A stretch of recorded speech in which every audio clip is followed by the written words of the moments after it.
Hello. How's it going, everybody? I guess happy Black Friday. Happy Friday before, you know, C Day, I guess, court date. I don't know how we want to go on about that, but how we're doing, everybody? Like how are we doing out there all over the place? Are we recovering from our food comas? Uh Trust me. I had plenty yesterday. I had plenty. Uh so I put out a post yesterday, day before, one or the other. I had originally said I was going to stream Wednesday. I just was busy. I think it was Wednesday. But I wanted to see what you guys wanted to talk about. So we're going to talk about serious stuff. We're going to talk about fun topics. We're going to talk about whatever you want. It's good to see you, man. Saw a comment on your video that said rock bottom might have been a basement. Think that might just sum up this lawsuit perfectly. Yeah, I mean, we might as well jump into the lawsuit side of it. And while I'm remembering, I'll put you guys on screen. So be nice. Uh, but I will say, and I'll look at those super chats. I promise. We'll get to those. We'll read super chats in there, stuff you guys put before. We might as well get into the lawsuit stuff just to start with, and then if there's any other questions or topics we want to talk about, we can talk about them. There's really not been a ton of huge developments. There was, I believe, like a 44-page I don't know if it's like memo or like documents that we're releasing. Documents is the word I'm looking for. Great. I'm great at speaking. I think I have it saved somewhere. I have it saved somewhere. I don't have it on me at the moment, but there's been things like that I'm not going to go through and read piece by piece, just because there is, again, a lot of stuff that I'm pretty sure people are just sick of hearing. I will go over the drama at least, because there's been drama today. I don't know if you guys have seen. So Ryan McGee of ESPN, longtime reporter covering NASCAR, has an article put on ESPN about the lawsuit. And he put it on Twitter, and it said, filed to ESPN, what you need to know ahead of the 2311 v NASCAR trial that starts Monday. Why Michael Jordan and company want to tear at the fabric of stock car racing as we know it, and why NASCAR believes it has been doing enough. And the article itself, I don't think is maybe as I don't know, inflammatory is the right word. It's definitely a catching title. And to be fair to Ryan McGee and Denny Hamlin have butted heads, and it continued again, because of course it does, and we'll cover it because at this point NASCAR is covering NASCAR stuff in the offseason right now is like drama alert.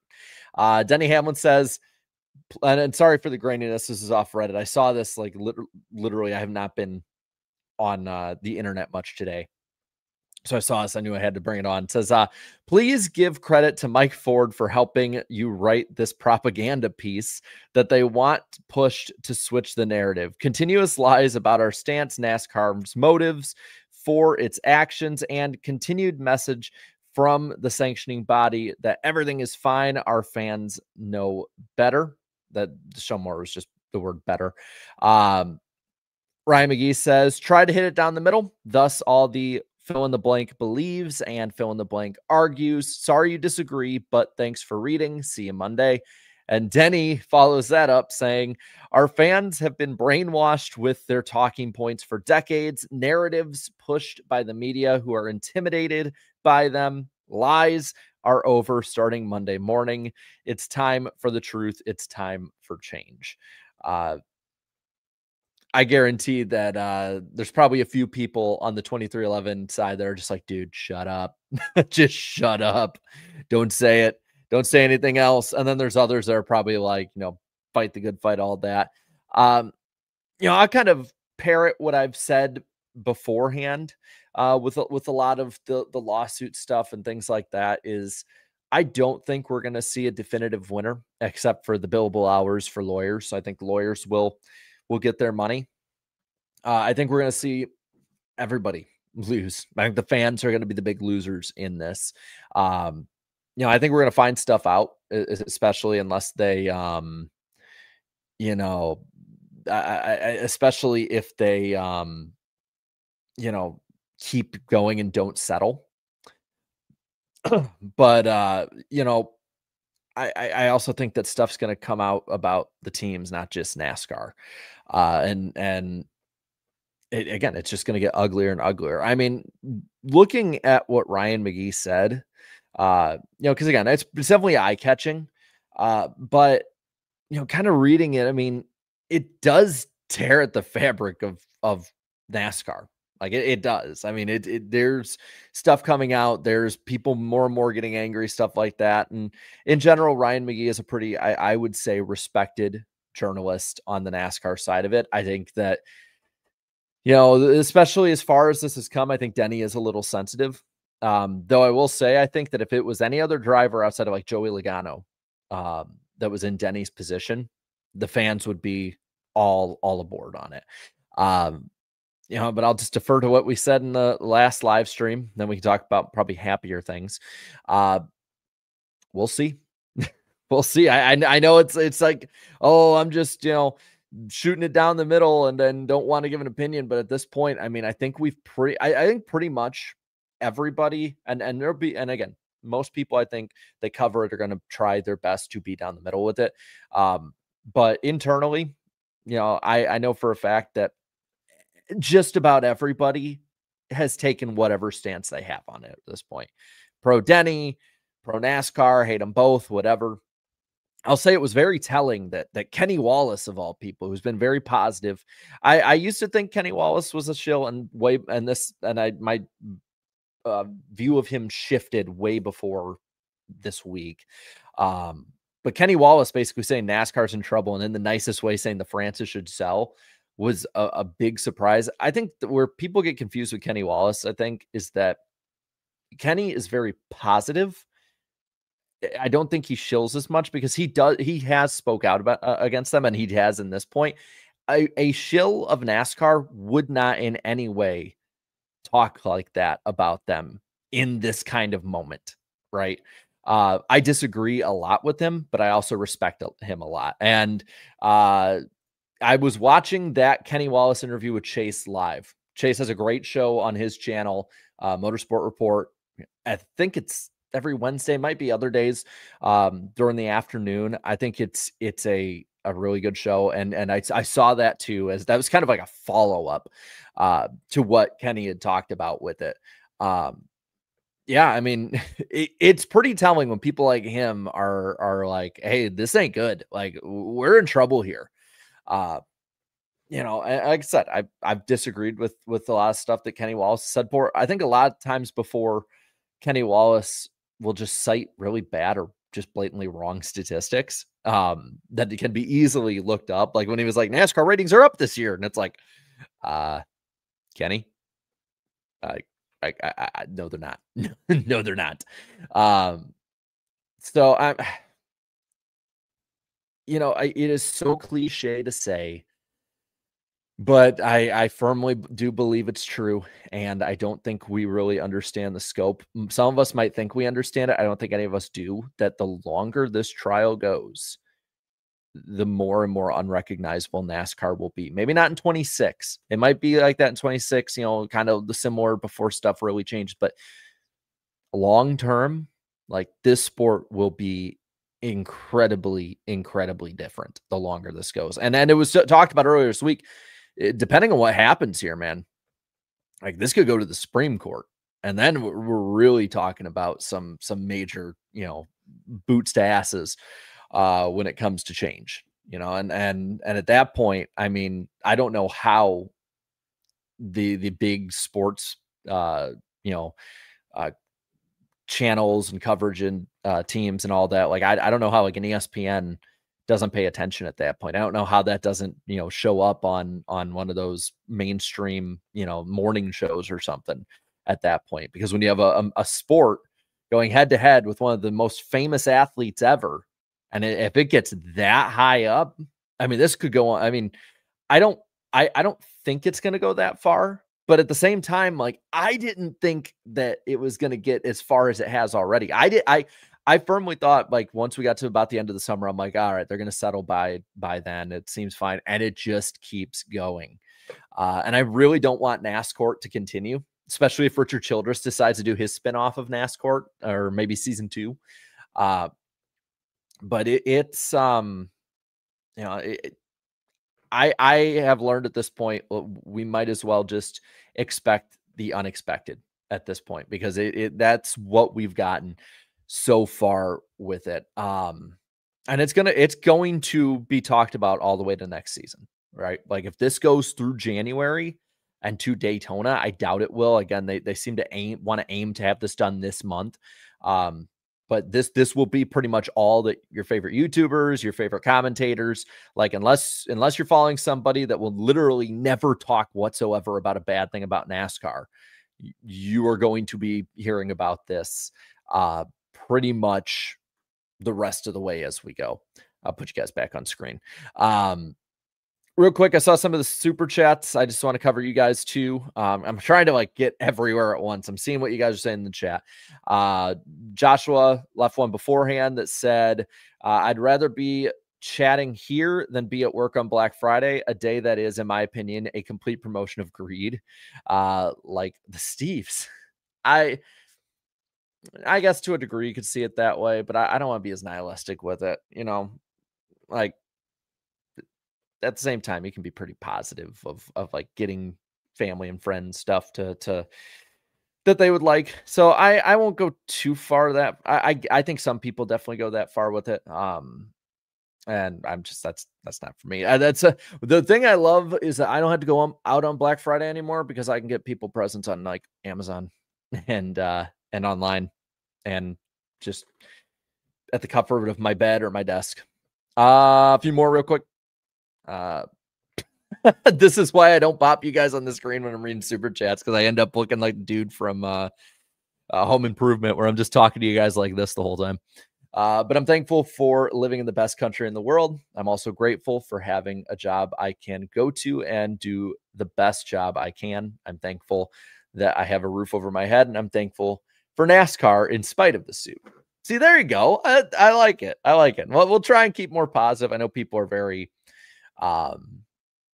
rightfully, I think at times, critical of me for not being positive. So we'll keep it mostly positive in here. I think we can be pretty positive outside of the NASCOURT stuff. And maybe, who knows, maybe at the end of the day, the NASCOURT stuff could actually change some stuff for the good long term. It's just going to be some bad growing pains. And also, I'm willing to bet you all NASCAR is going to lose horribly. A return to full season points would give the sanctioning body a huge PR win. As you said the last stream, they really need one right now. Fingers crossed on my end with that. I don't think that they're going to.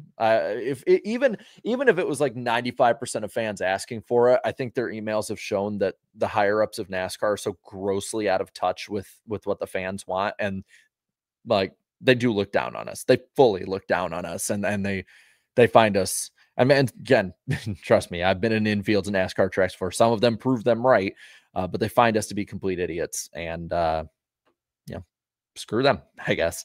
Ryan McGee slander will not be tolerated. That's the thing. I've never had an issue with him. I know that he's been very abrasive during this lawsuit.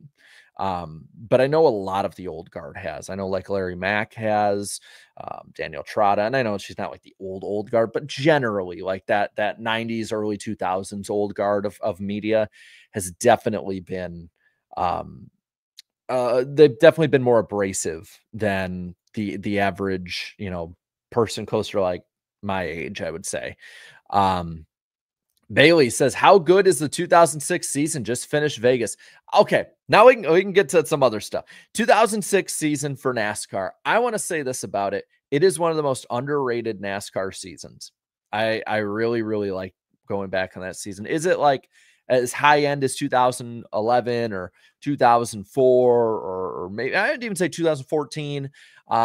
No, I don't think maybe it's that high end, but is it like a 2008, 2018, 2000, I guess 24, 25, even, if you will? I think it's better than those. It's really, really solid racing, and I think you're going to really enjoy it.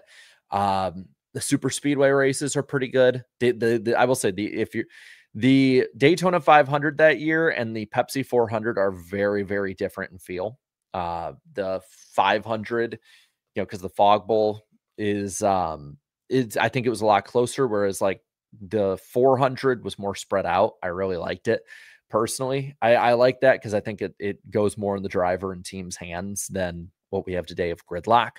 So I think it's pretty good. I think it's pretty good.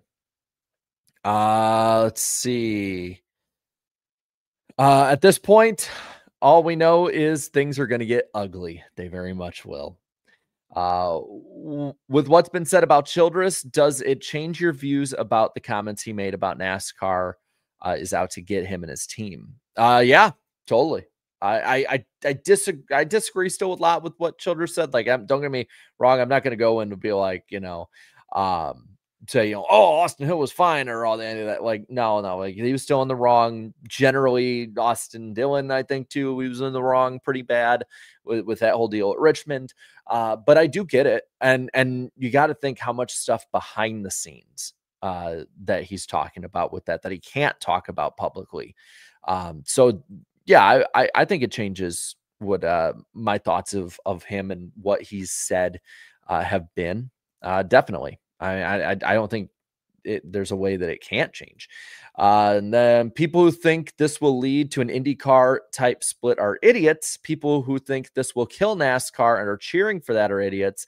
This will play out a lot more like how the USFL NFL lawsuit played out.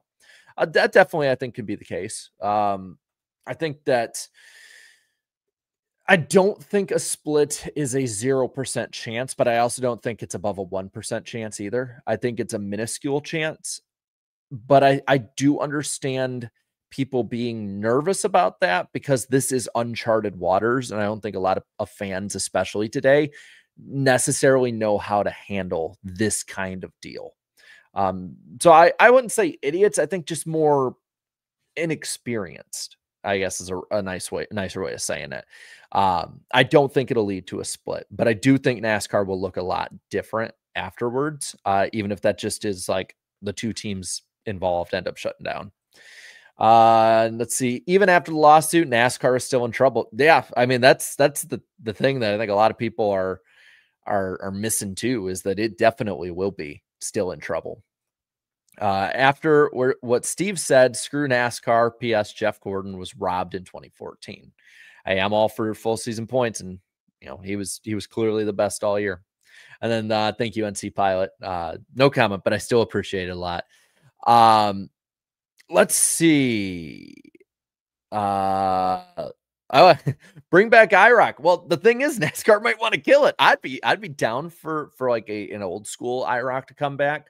I think the thing with IROC and SRX is it's very similar in why they both long-term did not work out. As fun as they are, and they're fun, and I don't think they necessarily pose that much of a threat to NASCAR, especially if they were to work with the schedule similar to what SRX did, and even IROC has done. But the thing that ruined them in a lot of ways is that it's just too expensive to justify the long-term costs.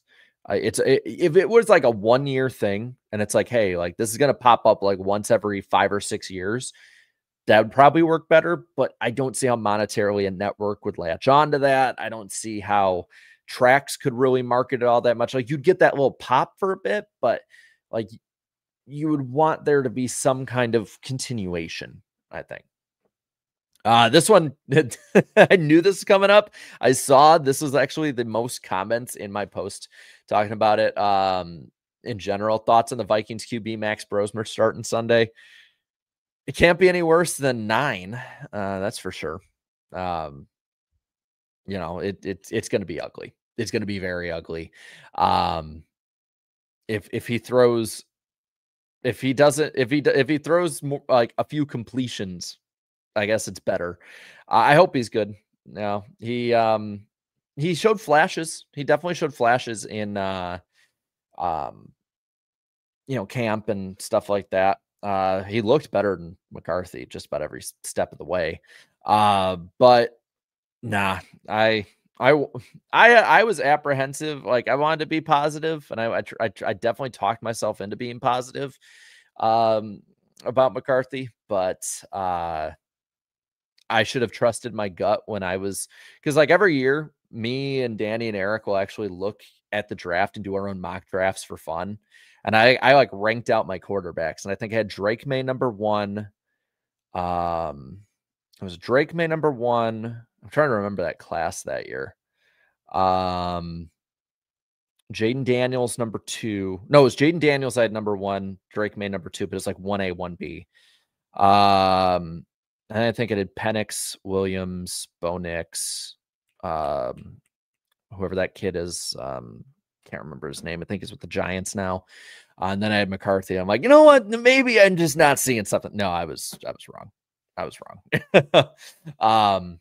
I think there's really only one truly elite prospect from that draft class now.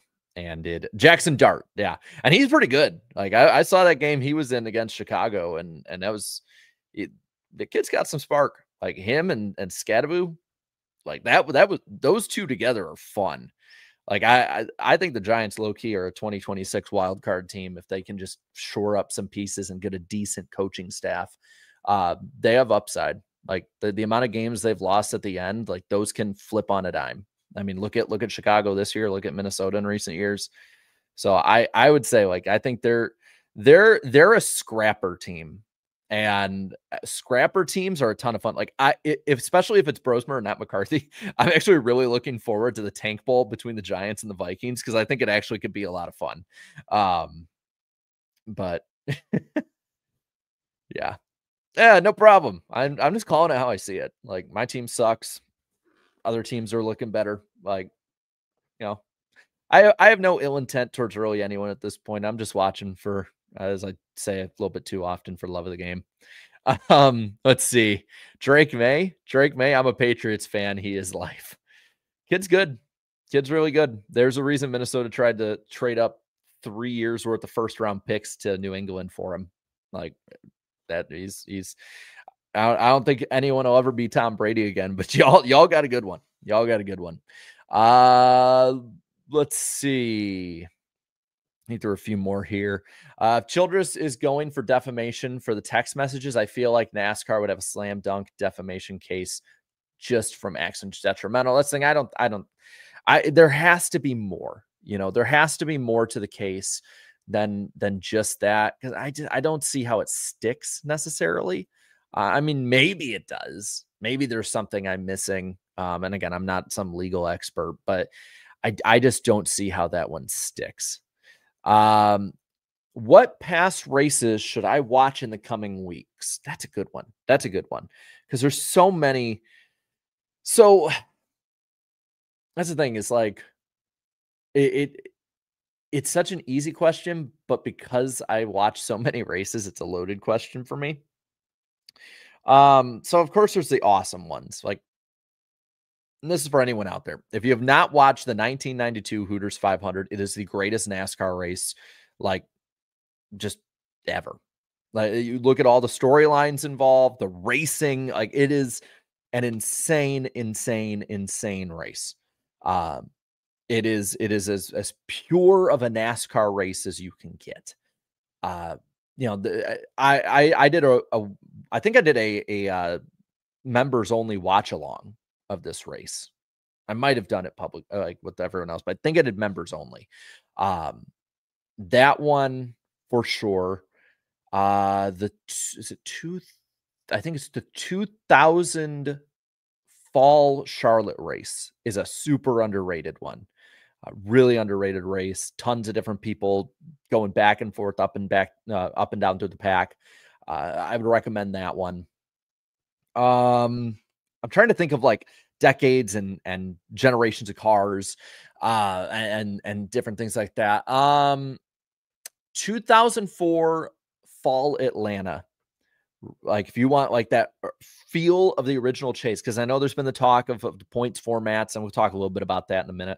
But if you want the true feel of the 10 race chase, the 2004 Fall Atlanta race, it It was insanely wild. It had a pull at your heartstrings storyline to it, and winner.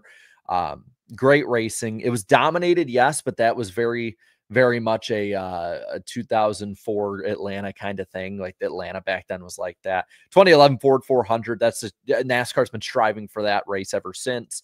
And it lives up to the billing. Tony Stewart alone is worth watching that race. Let's see. I'm trying. Yeah. If you want to look at some good next gen races too, like the early, like Michigan, from I think 22 is insanely wild. It is so fun watching that race. 2024 at Homestead is another one that's just I think honestly it's probably my favorite race since the slide job 2018 Chicagoland race. That one too. 2018 Chicagoland. I was there in person. It was not just a great finish. That whole race was amazing.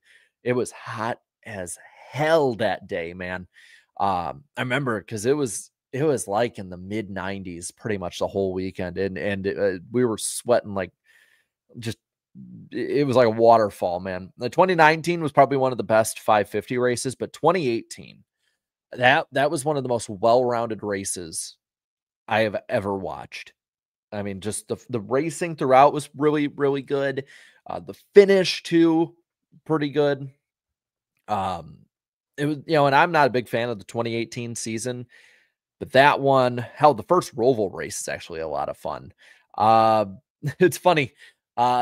So, during the week, my wife has a like a 9 to 5 job. Through the week, and then I work on the channel, work from home, and I'll be home with my daughter, and she has actually become a fan of Vodie's YouTube channel. Go to Vodie's YouTube channel. Any of those races and the quality they're in are a ton of fun to watch. But she really has gotten into like the super speedway era in there. 2008 Aaron's 499, super underrated race. Personally, I think in total, maybe the finish isn't better in the 2009 edition of that race, but the 2008 Aaron's 499, I think is actually better than I think it's the best COT super speedway race in that era. Just total. It has a might not have the flashy kind of finish, but like in total, great racing. I thought it was an awesome race. So there's a few. I hope you were writing them down or had a list put together. Trust me, there are plenty. I'm seeing, I'm going to scroll through and see what you guys are saying here.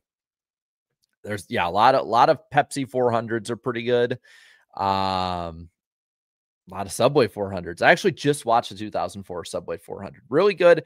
A lot of basically anything from before 2006, you're not going to find in good quality. So just know you're going to be watching pixels depending on which one you look for. A lot of those old broad or race re-uploaders, they definitely had good stuff. But since they've taken their channels down or been taken down, it's just or 2019, that would be 2019.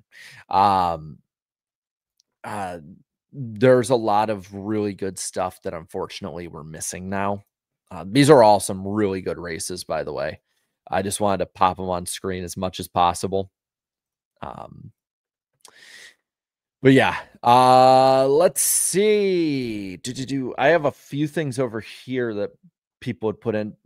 I saw some people that wanted to talk about the Chicagoland Speedway stuff, just about them racing there next year. Not that there's been any major story or anything. I'm super excited. Obviously, I've been standing for Chicagoland to come back since it left. They, from what I know, are the infield I think is pretty much packed up and full. I don't know my full plans yet for the weekend other than I'm going to be there. Right. So I don't know if like I'm going to be driving in and out during the weekend, if like my family and I are going to meet up before or after the weekend, just because, there's 4th of July is like it's my favorite holiday. I love celebrating with family. I like having our own fireworks show. So there's, that question of it, but I know I'll be there during the day for for the first two, or the top two series. I don't know what the plan is with ARCA. I'm planning to try and treat it the way that I did in 2019 and try and maybe do some like streams during the weekend. So if like people are there, I'll be walking around the infield as long as the Wi-Fi is good. I might like do a live stream walking around the infield and stuff, or be just in the infield and have people show up. I don't know who's necessarily all coming to the race just yet, because it is in what, 8 months. So that's up in the air. But in general, like I plan to be doing a lot of stuff coming into it. There's stuff that we're trying to plan, but I don't know anything that's nailed down just yet. So for anyone going to Chicagoland or thinking of going, like I definitely will want to be at the tweet up. That is for sure. I definitely want to be at the tweet up for that one. And I don't know, like, what else is going on that day real quick? I gotta, because I know that I think there's other races that day. So I don't know. Let's see. IndyCar's at Mid Ohio that day. So I doubt Bob is going to be there, which sucks because I always like going to the tweet ups when Bob and Jeff are both there. I'm assuming Gluck will be there. That would be a lot of fun, man. It's going to be a lot of fun. From what I can tell, they're selling tickets at a pretty good clip so far. So to see that track, I know it's, maybe not the seating capacity it was like 15 years ago, but to see that track full, to see people come out in force, it's going to be starting at 5 p.m. Central Time, 6 p.m. Eastern, which I would think means that we should end right as the sun is about setting. A lot of people are like, it's going to be a night race. I don't think it's going to be a night race, guys. I think it's going to be a decently cooler day. We're not going to be in, it's going to cool off as the day goes on. So the track is going to change. It's going to be, very slick, I would think. The surface too. I've had some friends send me pictures that have like helped with the track or been at the track, and like that surface is super abrasive, tons of seams. I am expecting that race, and I hope I don't oversell it, and then we're all disappointed, if we're overselling it. But I'm expecting that race to be like Kansas. I'm fully expecting it to be like that. I mean, if they can keep Chicagoland on the schedule, maybe they'll end up going to the street race again for a year or two. I know they really want to go back there. But if they stay and they don't reconfigure the track and don't repave it, like this would probably take the place of old Atlanta. I mean, this surface is going to be 25 years old, and it's not going to get any better. Like when it comes to the smoothness of it, I guess. I think it's going to be really, really fun if Goodyear 2 can bring a tire that can wear a little bit. I'm excited for so many reasons for this race, both selfishly and then like impartially as a race fan. So, let's see. I had a few these here. A few super chats. Which open drivers will attempt Daytona? Well, we know Allgaier is going to be there in the 40, so that one's already down. More than likely, I would say Jimmy Johnson. I don't see why Jimmy wouldn't. Probably, I don't know if maybe Yaley or Biffle or somebody, but like 44, I would think would be there. I'm trying to remember because like it's been 9-10 months. Let's see. Maybe Tricon. That'd be cool. I would not rule out a Martin Truex Jr. return. That's for sure. Our fourth RFK entry. I'm just who would it be? Let's see. Yeah, no Levigation. That's for sure. BJ McLeod, obviously. Yeah, I don't know why I wasn't thinking of him. God, I had I could pull up the J-Ski list real quick. the 2026 JSQ list. I've like, it auto corrected to 2008 because I was doing some research for some stuff. So, let's see. Probably, I would assume a Beard car would be running in it. Probably Rick Ware will probably have an extra one. I'm assuming Corey LaJoie would probably make another attempt. Maybe Austin Hill in the 33. Probably the 66 MBM. I don't know if it'd be like Balicki or Smithley or somebody else. Maybe somebody in the 91. Maybe, I mean, they're talking about really, maybe Catherine Legg. That would be, that'd be interesting because how many have run like both Indy and Daytona? It's a growing list, but yeah, who would run the 91? That would be, I don't think Cletus McFarland will be running the Daytona 500. I think he needs a little time, but they've talked about they want to expand Project 91 with the Red Bull sponsorship. I don't think Max Verstappen is going to be racing. He's already talked about not wanting to race ovals because of the danger factor. But maybe like Corey Heim. Corey Heim, I could see being an extra 2311 car, just because he's kind of in that vein.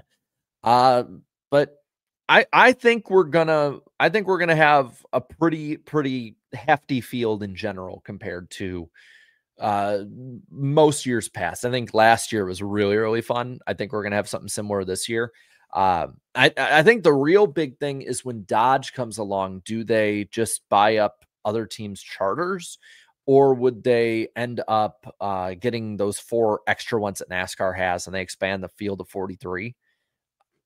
I'm really interested in that. Like the Dodge side of things is going to change a lot into the end of the 26, not 26, so the end of the 2020s.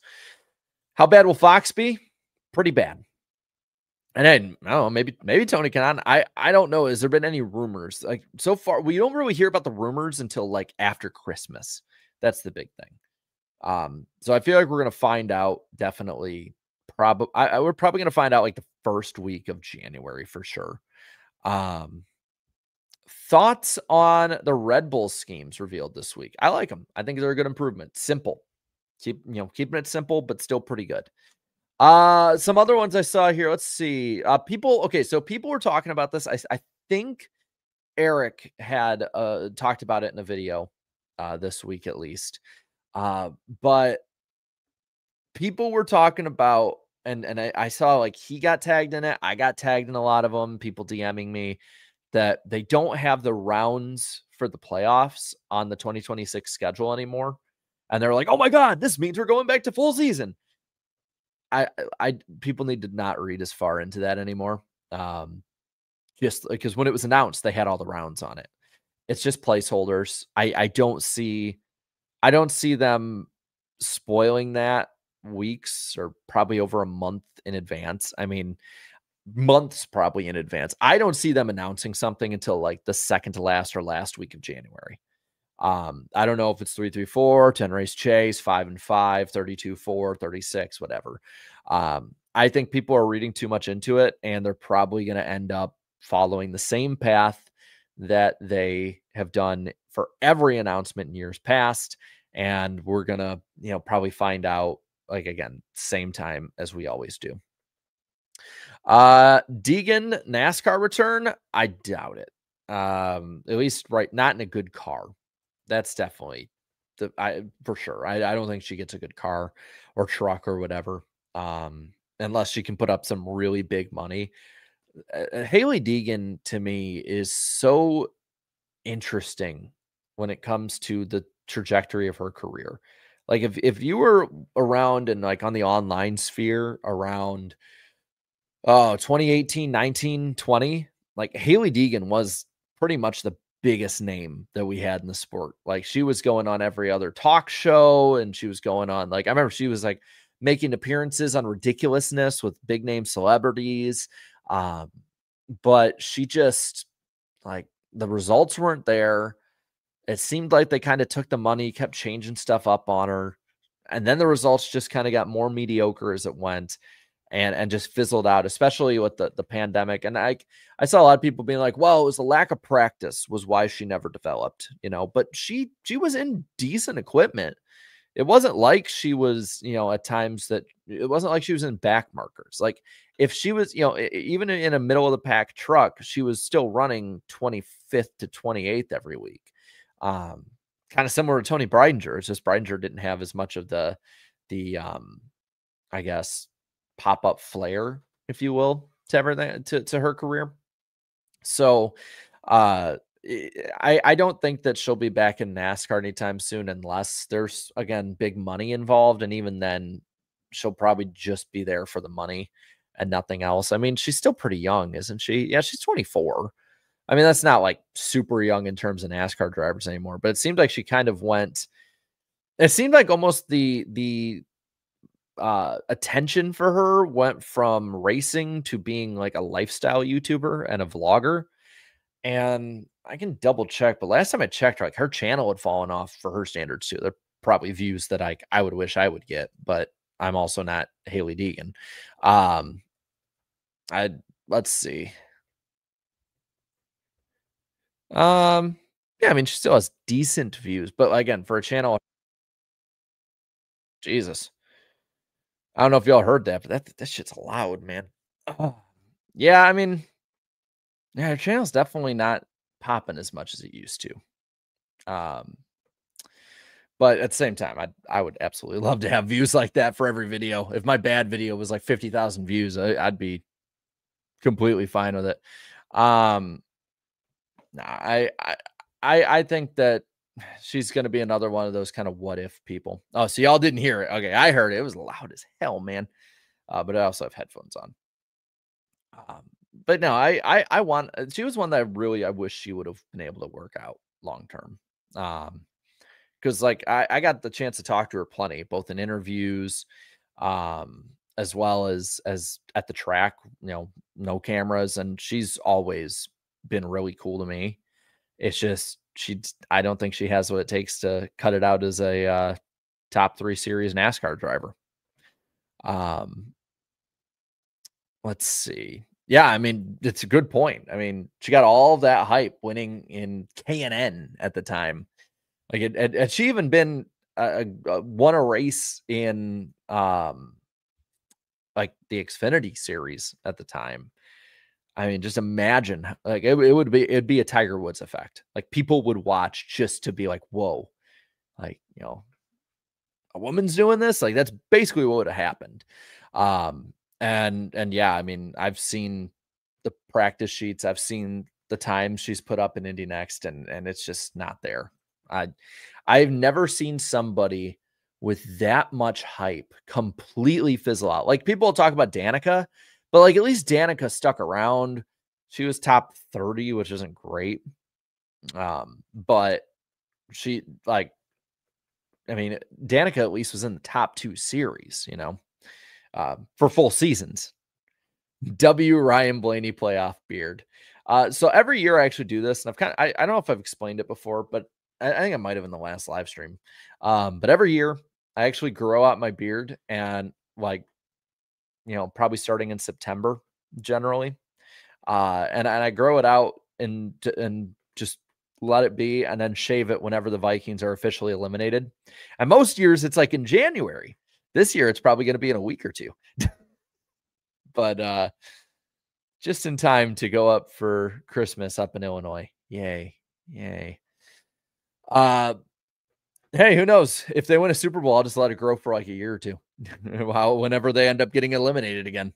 It might be salt and pepper or completely white by then, but who knows? One day it'll happen. I'm a Cubs fan. I saw the Cubs win the World Series in my lifetime. Anything is possible. You just gotta believe. Just gotta believe. Let's see. Yeah, I have to admit, that does definitely help. It definitely helps to keep my face warm. I think there were a few others here. Another off season, another wasted effort of better NASCAR pets merchandise. My corgi wants a Logano harness. Yeah, I'm saying I've never bought merchandise like that for my pets. But Generally, I mean, I don't think it's too bad. I haven't checked though, so I'll take your word for it. Jared, if you'd ever like to chat, I can offer over 25 years of insider experience. Cool. Take a note.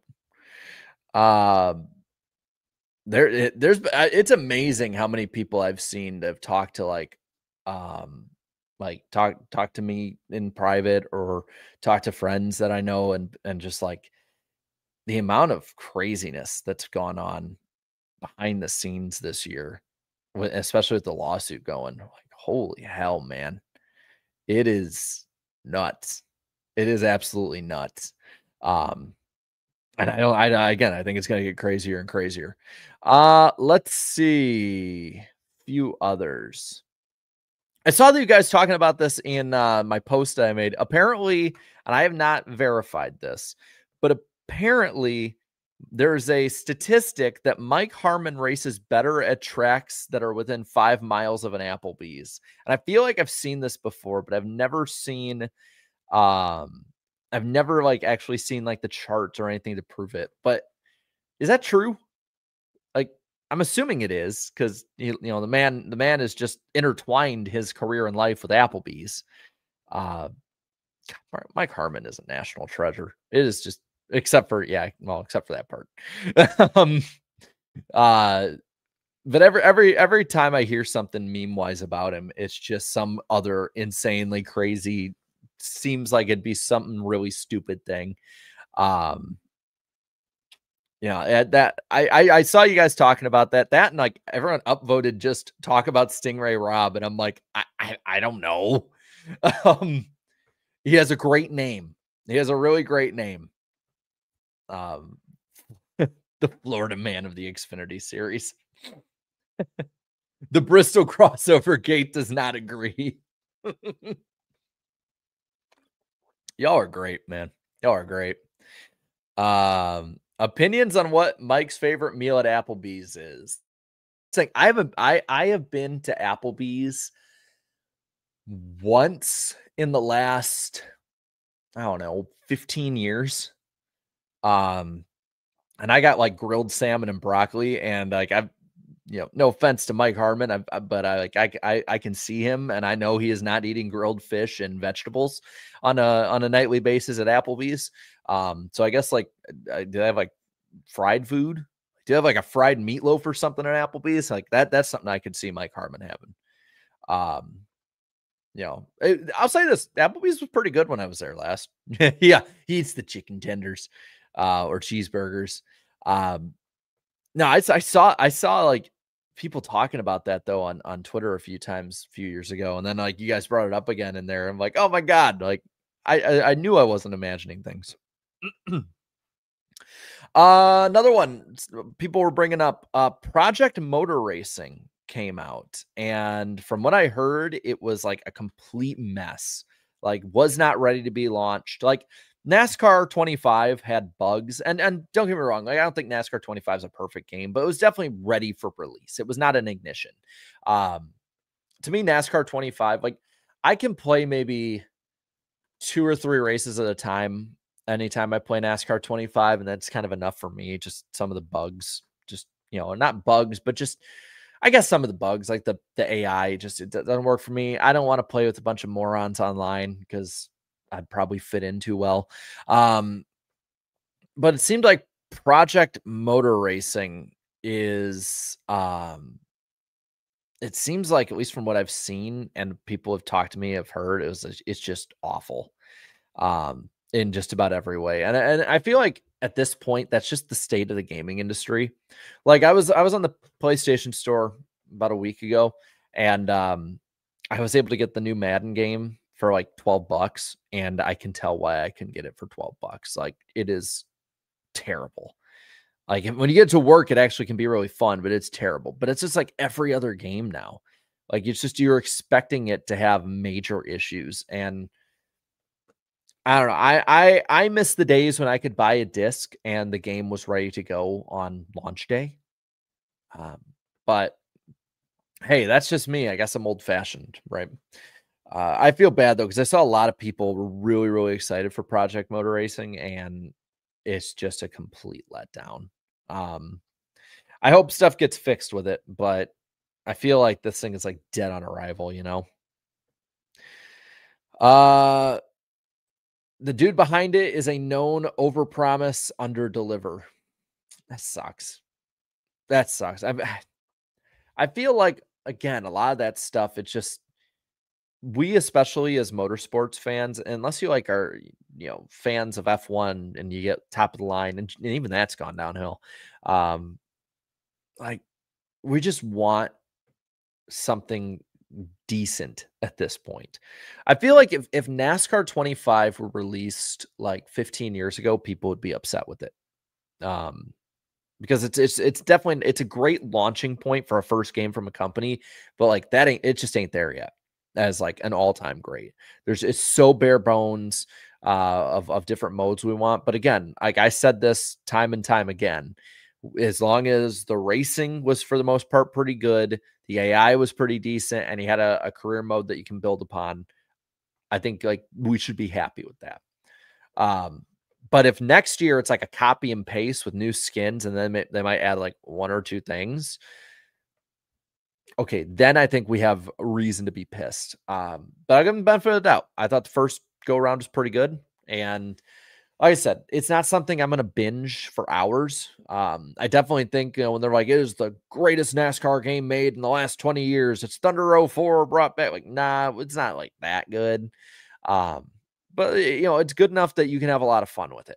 And that's what I wanted from it. It's the first time I've had fun with a NASCAR game for more than like one race since I'd probably say Inside Line.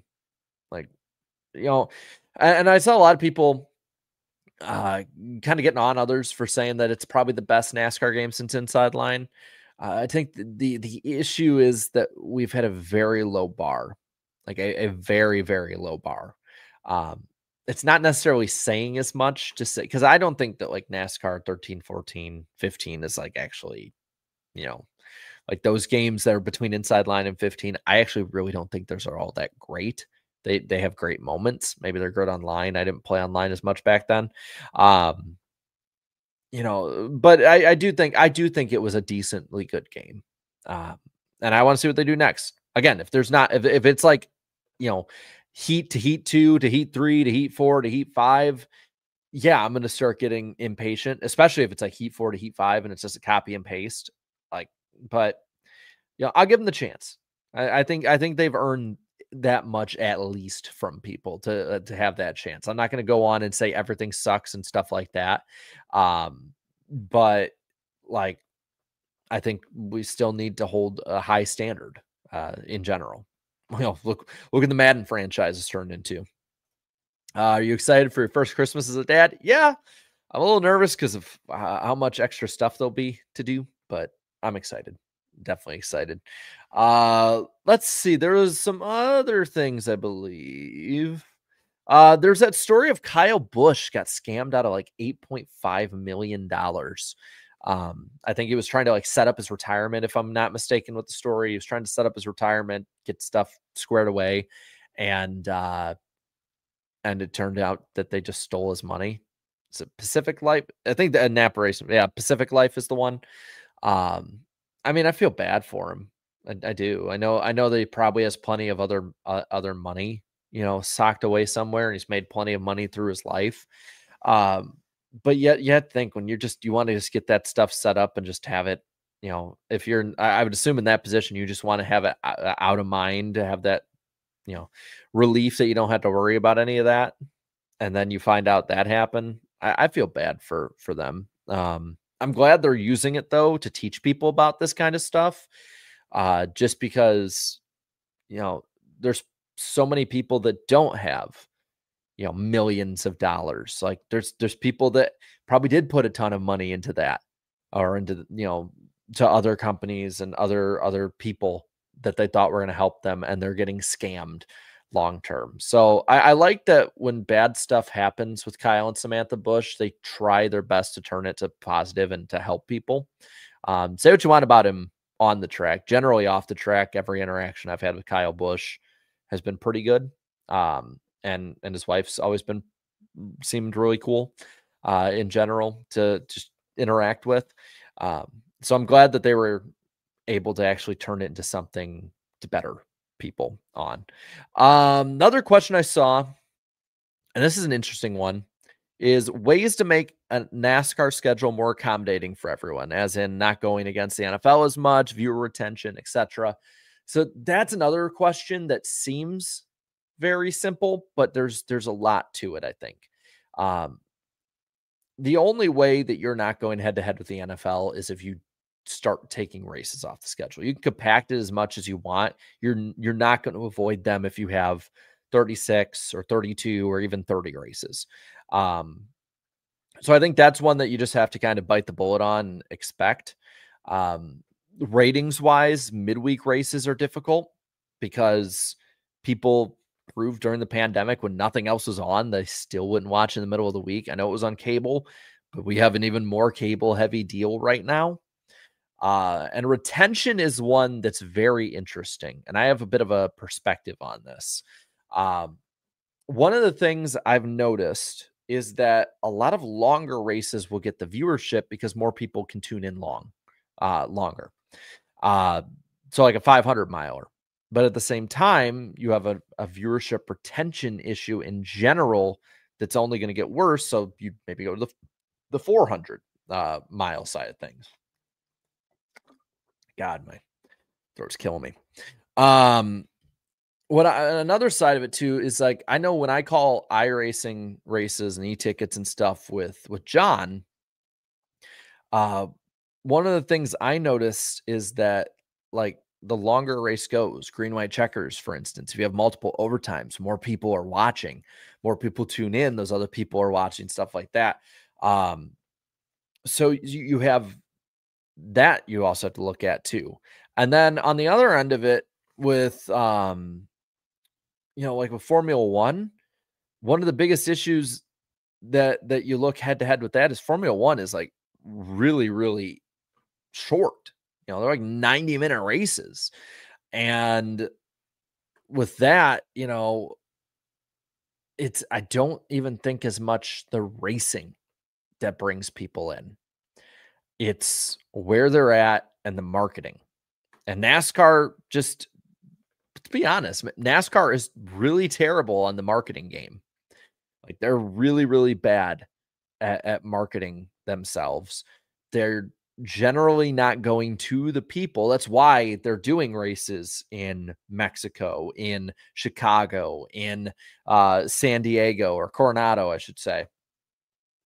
So there's, if they want to bring more people in, I think one thing is you can't go to tracks twice as much. You're going to have to go to places people are, whether that means, maybe a Nashville Fairgrounds, you go to a growing city and have an oval that you actually have raced at. You have that too. Whether that's more street races, I necessarily don't want NASCAR. NASCAR's in a bit of a pickle. And we've talked about it, but that's part of how they're in trouble well past the lawsuit is that if you go to places that a lot of people that aren't fans of yours are, you're going to alienate the core base because the base has been the base has been crapped on long-term by the people running the sport. And we now have the emails to prove it that they don't care about the base and don't care about the long-term fan, people like us. But if you keep going to the places like Darlington and Bristol, Martinsville, Dega, places like that are kind of in the middle of nowhere in general compared to the bigger cities, you're not going to draw those other people in. But there's no way you can't leave Darlington. You can't leave Bristol. You can't leave Martinsville, Talladega. Like that's sacrilege. And they bring some of the best moments and best finishes, best racing. So it kind of a cop up, but it's a bit of a tightrope. I think NASCAR's done a generally good job of it, but after what we found out with they had to beat SRX to Bowman Gray and North Wilkesboro. I don't know. I don't know if they actually give a damn about balancing that line, or if basically another series doing something better than them forced them to actually do what we wanted. That's the big question I got about all of it. I don't think there's an easy fix. I don't at this point. I would like to try a Monday night race on like Big Fox. I think that could get some pretty good ratings. But I don't think Fox would be down for it. And if they did a Monday night race, they'd probably end up putting it on FS1 or USA Network or TNT or wherever. I was really intrigued with the Pocono double. I know they did it in part because of like the Olympics one of those years or something like that. But I think the doubleheader at Pocono was really cool. And I think those fans show up in enough force that they deserve to have more racing, even if it's just one weekend. But I think that you can compact the schedule a bit more. I think like if you did the All-Star race midweek and you just did it at Charlotte and you did it like the week of the 600, like that'd be a good way to go about it.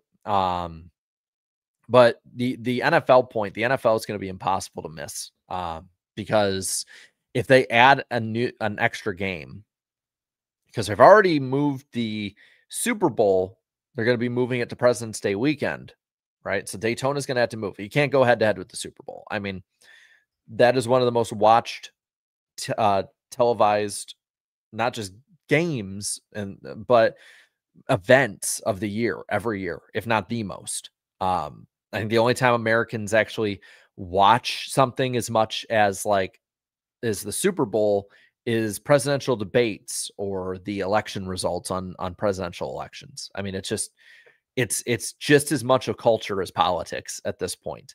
So you can't go head to head with it. You probably can't even go the day of it unless you start earlier in the day.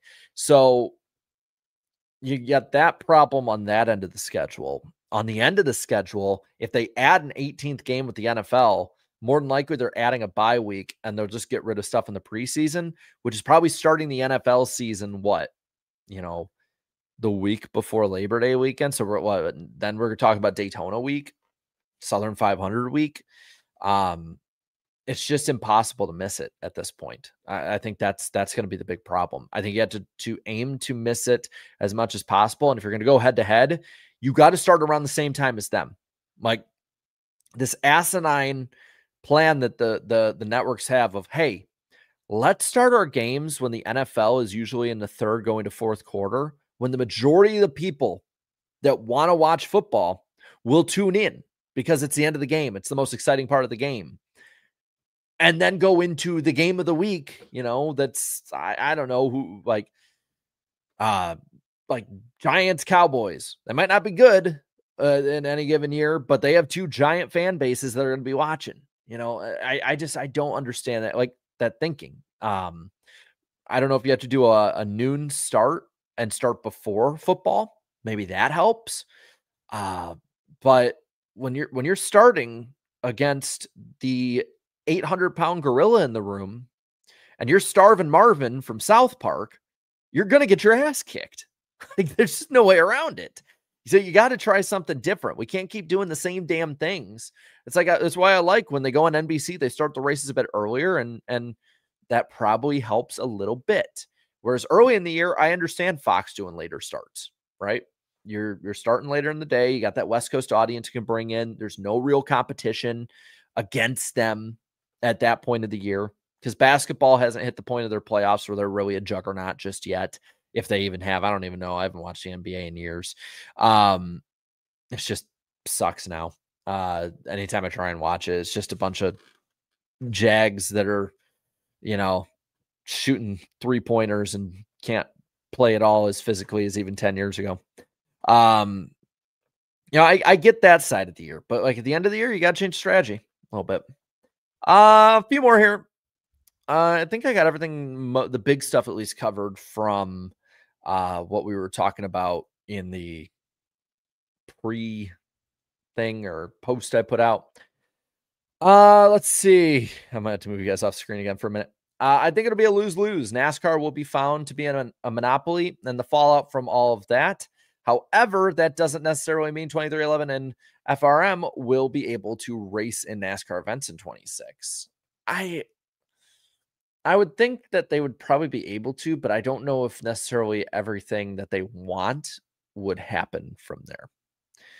I guess that's the best way. I mean, don't be wrong. We're going to be live a lot after each days of the trials if big stuff comes out. If it's like, hey, they talked, nothing big came out, well then yeah, no, we're not going to be having all that much to go live, and we probably won't, but we're gonna find out as it goes. I think that's just the best way to put it. We're gonna find out as it goes. John West Townley is a better driver than Deegan. I wouldn't go that far. They're definitely comparable. Who wins? Morgan Shepherd at 84 or Cody Ware? Cody Ware. Cody Ware is not good per se, but he's got reaction time down more than an 84-year-old. Okay. Thoughts on Joey Logano's hair? Okay, so I had put a thing out of like, a Breaking Bad meme, and I think I might have talked about this the other night. And of course he had people getting upset and whatever. I think he looked good. Like, I think he rocks it. Keep like a short beard and the shaved head, and I think he rocks it. I know that he has alopecia, and I know that I'm just talking about what I see, and I like it. I really do. I think he looks good with it. I think he rocks it, and I hope he owns it because we need a bald driver to win at the ovals. We got it down on the road courses. We need the ovals now. Let's see. Yeah, good on him. Rock it. We'll probably I'll take a few more questions or topics or whatever, and then we'll probably hang it up tonight. I gotta go and have my leftovers and probably a cold beer.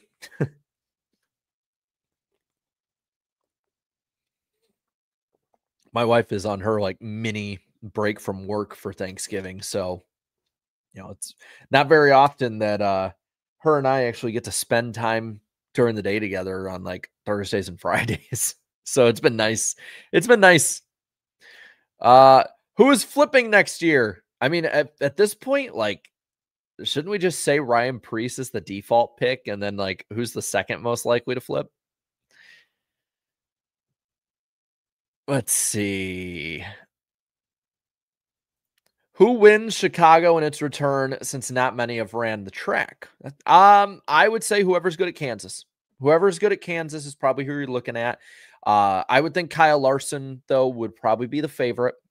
And I don't know if you know, but I've noticed the ring light has been messing up back there. So shocker. So I would definitely put my money on Larson. I think Chase Elliott is a good sleeper pick for the win. Probably Denny Hamlin will be up there, the Gibbs Brigade. If you're looking outside of that, though, if you want a real wild card, somebody who's pretty good at the 1.5 miles, somebody who I think this track would fit his driving style, Ross Chastain. And maybe someone timestamp this right now. That way, in a few months, if I get this right, I can look like a genius, or I can look like a complete moron. But I think Ross Chastain's somebody worth watching. Let's see. I think there were a few more here. Fred Dog says, I get covered again. Sorry if you already talked about this. This I got in real late. What are your thoughts on Kyle Busch and the bank screw up that cost him millions? You think it affected him these past couple of seasons? I think it probably is something that's been on his mind. Definitely. I talked about it a little bit, but definitely something that I would think that's been on his mind. Has to have been a distraction. That's for sure.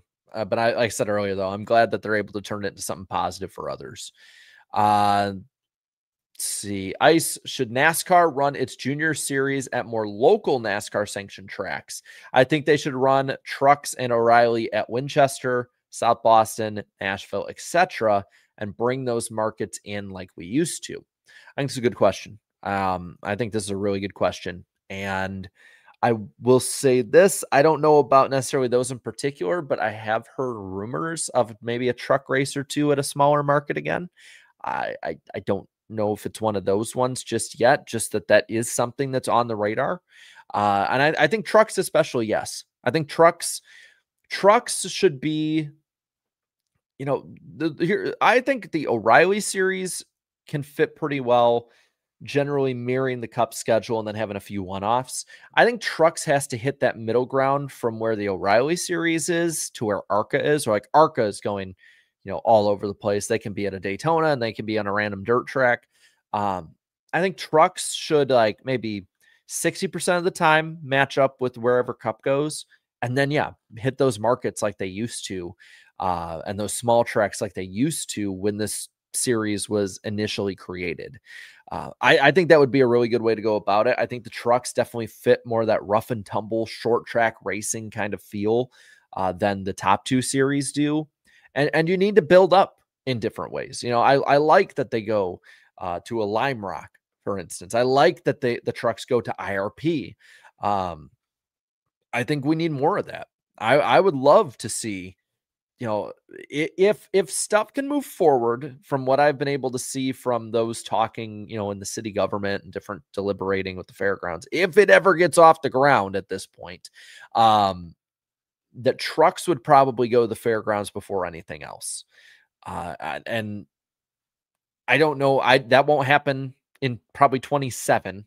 But maybe by the end of the decade, hopefully, knock on wood, that happens. The fairgrounds, I think, definitely needs it. I think they need to keep getting those boosts, because there is a lot of people. I'll just say this: there is a lot of people in this area, because I live like, I think, 10, 15 somewhere. I'm in the vicinity of the Nashville area.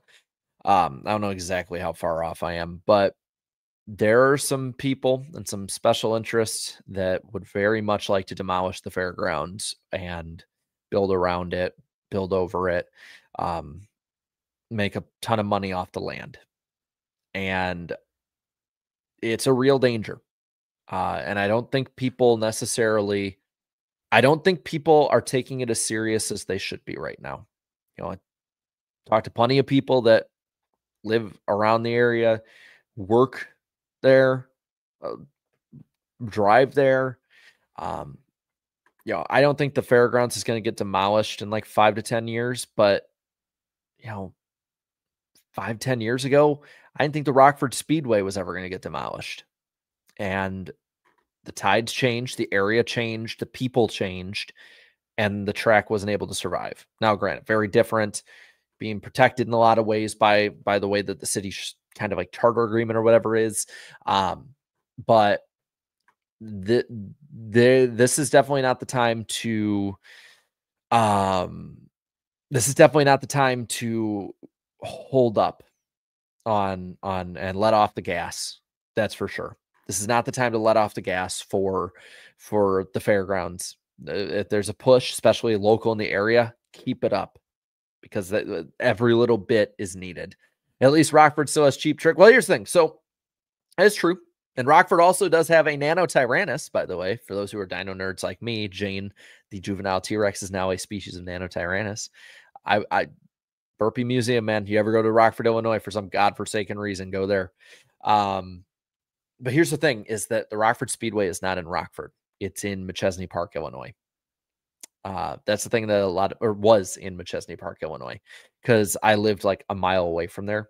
I used to, be able to walk there from my house. The Rockford Speedway was actually in Machesney Park, Illinois, for those who are curious about it.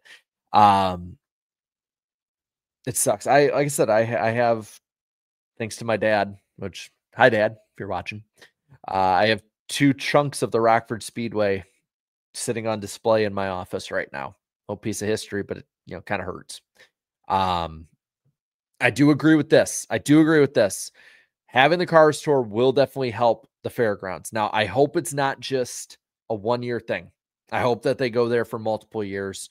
That I think is all basically up to whatever the ownership or leasing group or whatever ends up choosing with it from the fairgrounds. I think if Cars Tour doesn't come back in 2027, it's because of the fairgrounds group and not because of them. And that would be, for those wondering, that would be April 11th. So it's the Saturday after Easter. It's also the same day as the, what do you call it? It's the same day as the O'Reilly race at Bristol. So if anyone wants to go, you know, it's a bit of a drive, but you have your chance. Like if you're wanting to like spend Friday driving into Nashville, see the race on Saturday, and then drive to Bristol that next day, you've got your option. That's for sure. Yeah, I mean, Dale Jr. does. I mean, I remember the Fairgrounds account offered Dale Jr. on Twitter. I remember it was up one night and I saw it. Offered Dale Jr. like, hey, you want to come and race at the Fairgrounds in this race? And he said, I'm not racing here until the Cars Tour is there. So I'm like, one, I guess he's defending his brand, but two, I guess it's not that important to get the Fairgrounds back. But I would assume he's going to want to race there as much as he can. Seems like the Cars Tour is really growing. I mean, I'm probably going to want to go if I can. That might be like the one-off. I'll see. I don't know what all the times and everything is, but that might be like the one-off where I might not be on for a post race if I'm at like, and that's if I go to the Cars Tour race, I might be doing media at Bristol for all I know. I don't know what my plans are that far ahead at that point of the year.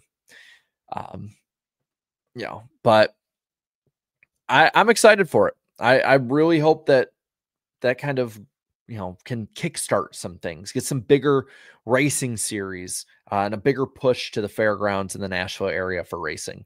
I like I like the race out in Lebanon. I think Nashville Super Speedway is actually a pretty decent track racing wise, but the fairgrounds it belongs in NASCAR. And yeah, Junior and Friends, is that the Cars Tour? Probably. That's probably what they mean. Which is crazy because the Cars Tour, from like what I've heard behind the scenes a little more, like the Cars Tour is not meant to be something that's going to be knocking down NASCAR. I mean, hell, look at some of the people that have been in there who have then went to NASCAR. So just the sensitivity of some of these people in racing, man, it just baffles me. This billions of dollars on the line, and it's hinging on a bunch of sensitive people. That's it's a problem. It's a problem. And who knows? Maybe they'll all settle and all of this will be for nothing on Monday, or it could be completely nuts. So I think what we're going to do with that, I don't know when or if the NWP specials will happen during it, probably for the really big stuff, I would assume. And it'll probably just pop up once the news breaks. But I'm planning on, when there's big stuff, if we don't do that we end up at least doing a few live streams, maybe daily if big stuff breaks every day. But I won't commit to that. Just keep an eye out when news is out, and I will try and be out as much as possible for the NASCOURT stuff. I would love to do an NWP at least once as a special if it's something really, really huge, or especially if it all ends soon.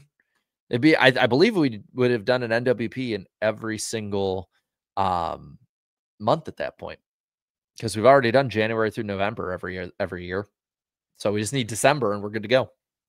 And maybe we'll have it like Christmas theme. We'll have like snow falling like the old NFL on Fox graphics had. Yeah, I miss you, Eric and Ballbuster Danny. I love it. I can't wait for what we got for next year. And I can't wait for silly season to be a big factor again. So we're not having to end up basically just covering NASCOURT and points formats every single week. Cause that's basically like this whole year, man. That's the thing, is like just talking from like a creator perspective or like a podcaster perspective. This year got so repetitive at times. Like, the lawsuit stuff up until about September was very incremental and you really didn't know much. And then we were talking about a lot of rumors with the points format, and stuff really didn't start heating up until like the end of the summer. which made it a lot of fun. Like, don't get me wrong. Like, if somebody like me or like Eric or Danny, like Eric, I think has said before, like he consumes an unhealthy amount of NASCAR, and I do the same thing. Like Eric and I are very similar in that regard. We consume an unhealthy amount of NASCAR that if it wasn't our job, people should have us committed to a psych ward or something. Um, but it was fun for us to at least see it coming together as a conversation piece. And then, but before that, though, I can understand why people were just sick of it. Let's see.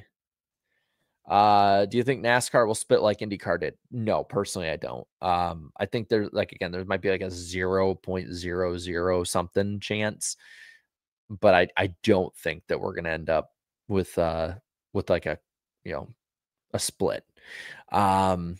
New guests for next year, try our best. It's a little harder nowadays to get guests just because there's so many other places they can go. But when we do get guests, we try and make it really fun. I want to have more drivers do random driver of the week, like because eventually one of them is going to come on and just nail it right away, and I would absolutely love to see that. If I had a nickel for every time Eric said I'm not a legal expert, I would be able to buy a charter. Yeah, you could probably say the same about me. I think I've said that a lot too. And I'll say this too. I don't think NASCAR is going to cease to exist either. I think NASCAR will be there. I think the form it's in might be different. But I like, because who knows? I mean, maybe nothing major will change. Maybe they'll have the France family have to sell off tracks. Maybe they have to sell off percentages. I don't know. Like, that's the thing. We don't know what necessarily direction they would go with it. So, but I think that'll be about it. We've been on for about an hour and a half. So yeah, we'll definitely be live in December a lot more. It's going to be a busy off season, but man, what wild times. I just want to say, to finish off, I hope everybody had a wonderful Thanksgiving, wonderful holiday season coming up. And I can't wait to be able to talk to you guys all off season long. And before you know it, we're going to be right back at it. Well, we got plenty of stuff coming up. It is probably the busiest off season I can remember ever covering the sport. So going to be a lot of fun. Thank you guys so much for coming out today. I appreciate you all. Have a great rest of your night. And I guess see you in December unless something happens. Bye.